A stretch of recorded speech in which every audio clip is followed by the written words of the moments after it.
All right, welcome ladies and gentlemen. We're going to do today solving systems of equations by substitution, just that one of these guys is not a straight line. This, as you can see, has a second power, so this is a quadratic equation.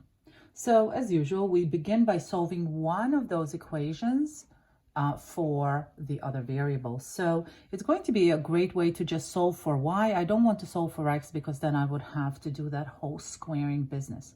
Okay, so let's solve the first one for y. Okay, so this one over here is going to be y equals x plus 4. This is it. Okay, so this is my first equation, and I'm going to plug it in into this over here. So anytime I'm going to see a y, I'm going to plug in there x plus 4. Okay, so let's get started on this. So I have x squared, plus y. So I'm going to put plus x plus 4, okay, equals 3.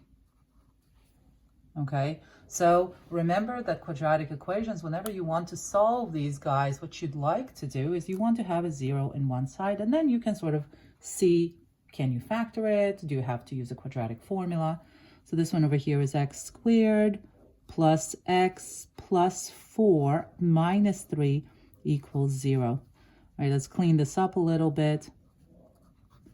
Plus 1 equals 0. Okay, I'm looking at this and I'm saying to myself, hold on for a second. There are no factors of 1 that are going to add up to 1, okay? So that looks like a good job for a quadratic formula. I'll remind you that the quadratic formula will need some coefficients from your equations, a, b, and c, okay? A is the leading coefficient, b is the linear coefficient, c is the constant. And then we're going to plug this whole business into x, 1, 2 equals, okay, you have here that long fraction bar, okay, where you're going to put in negative b plus minus. This is where the determinant is going to go, which is the b squared minus 4ac, okay, and the denominator is 2a. Okay, let's plug this all. Let's find our coefficients.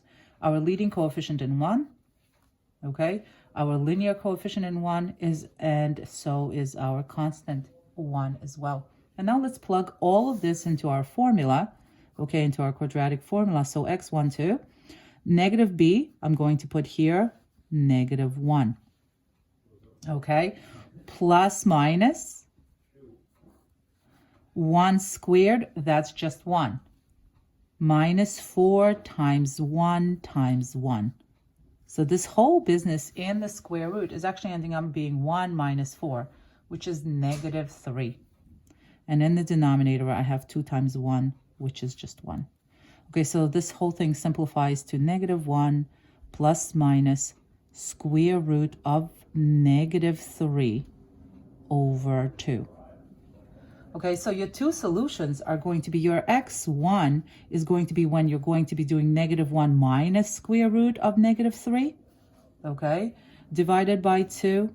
And your x2 is going to be negative 1 adding, we're adding the square root of negative 3 divided by 2. So these roots, both of these roots to this equation are not real roots, okay? These are imaginary, or we can also say complex numbers. So they are out of the realm of real numbers, and we can't find a y to them. I just want to think about for a second, how does this look graphically, okay? So let's graph both of those equations over here. Let's say for a moment, that let's just solve them for a y equals, okay, there's my y, there's my x. So let's just solve them for a minute. The first equation was negative x plus y equals 4. So essentially it's y equals x plus 4. That's an easy one to graph, right? 1, 2, 3, 4, 1 up, 1 over. So this line looks like that, okay, in both directions. Now the other equation was x squared plus y equals 3. So essentially, if I want to do this in y equals, then this is just going to be y equals negative x squared plus 3. So this parabola opens downwards and it is shifted 3 up. So 1, 2, 3 over here, and now it opens downwards, just a regular parabola downwards. We have not had any non-rigid transformations over here. So, okay, and I can see that both of those lines have no intersections, okay? They do not have anywhere a place where they intersect. They have no intersecting points. They have no solutions, no real solutions. This is why we ended up with these -3's in the square root.